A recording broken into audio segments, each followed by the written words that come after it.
Welcome to Chillin' 101. We hope this video helps. You need to start by confirming which Google account YouTube is using.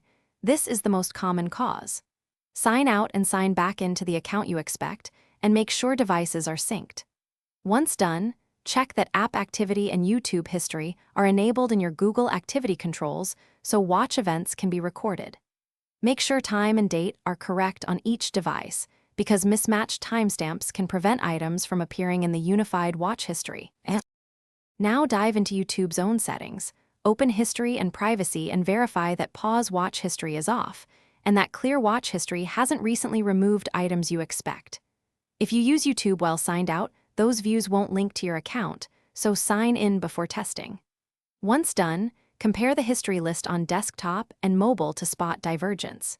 If desktop shows entries that mobile doesn't, focus on the app or browser on that device for the next troubleshooting step. To finish, check Google My Activity for raw watch events that may not surface in YouTube. You can confirm which account logged each view.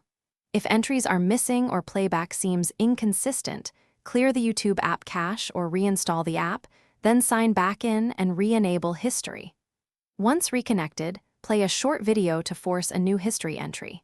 If things still go wrong, one key troubleshooting tip: sign out of all devices from your Google account security page, then sign into the correct device first. Thanks for watching. Consider subscribing if we helped you.